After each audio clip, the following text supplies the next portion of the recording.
এই তালে থাকে, মানে এরকম হয়ে গেছে, মানে ভার্চুয়াল জগতের সাথে। তো তখন ওই ব্যাটারে আমি বললাম যে এটা কি তোর বউ না এটা হচ্ছে রাক্ষস, যে তুই তোর বউরে ভালোবাসিস ঠিক আছে, কথা বলস ঠিক আছে, সে তো তুই এখন তার কাছে নাই, সে তোর কাছে এত স্বর্ণ এত গয়না মোবাইলের উপরে চায়া ফেলাইলো।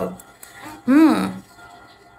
তো আসলে মনে কি বলবো যে এক পুরা মানে আন্ডার ওয়াইলস সব জায়গায় বিজনেস, ব্যবসা, টাকা, যৌতুক। মানে আগে তো যৌতুকটা ছিল এইভাবে, মানে সামাজিকভাবে ছিল যে তুই কি দিলে আমি দিলি, আর এখন মানে ডাইরেক্ট হয়ে গেছে তুই আমারে দিলি আমি তরে কি দিলাম, তরে আমি এত টাকা খাওয়াইলাম তুই আমার এত টাকা খাওয়াইলি, দে দিমু না, কে লেগা দিমু, তোর বাপে কেন খাবো, তোর বইনে কেন খাবো, তোর মায়ে কেন খাবো, এগুলা নিয়ে পুরা বাংলাদেশ মাইতে আছে। এই কারণে ডিভোর্সের হার বেশি, সংসারে অশান্তি বেশি, তারপরে মানুষের মানে দৈনন্দিন কাজে বাধা, অফিসে বাধা, ঘরে নেই শান্তি, কে কারে লুট করে খাইতেছে, কে কারে ধর্ষণ করতেছে, কে কারে মারতেছে, মানে বাংলাদেশটা পুরা শেষ।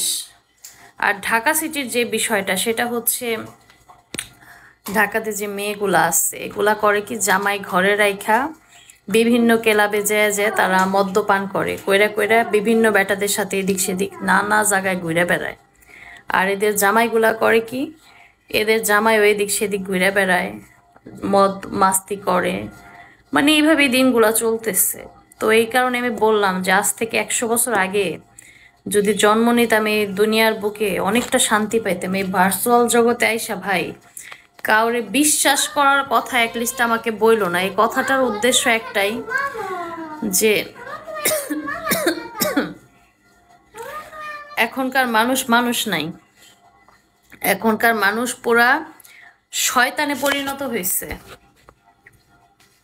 আমার লাইফে আমি এত মানুষকে বিশ্বাস করছি, এত মানুষকে ট্রাস্ট করছি, এত মানুষকে সুযোগ দিছি, কিন্তু আমি দেখছি তাদের যে তাদের আত্মসম্মান বোধে আমি একটু আঘাত করে দেখছি যে দেখি সে কি করে। মানে একটু যদি খোসা দিছি মানে আমার জন্য বাঁশ নিয়ে খাড়ায় আছে। তো এই কারণে মানুষের প্রতি আমার অতি তীক্ষ্ণতা, আমি মানুষের থেকে 10 হাত দূরে থাকি। আমার সাথে কারো ভালো ফ্রেন্ডশিপ হলে, বন্ধুত্ব হলে আমি তার সাথে ভালো একটা আন্ডারস্ট্যান্ডিং রাখার চেষ্টা করি মানবিক সেন্স থেকে, কিন্তু সবার সাথে মিশি না, সবার সাথে মিশতে আমার ভালোও লাগে না, আর সবার সাথে মিশতে চাইও না। মানুষ বুঝে মিশতে চাই। এটার উদ্দেশ্য হচ্ছে কথাগুলা বলার, যে অনেকে এসে আমাকে ইনবক্সে মেসেজ দেয়, বন্ধু তোমাকে বিয়ে করতে চাই, তোমাকে ভালোবাসি, তোমাকে সাপোর্ট করে তোমার পাশে থাকি। আসলে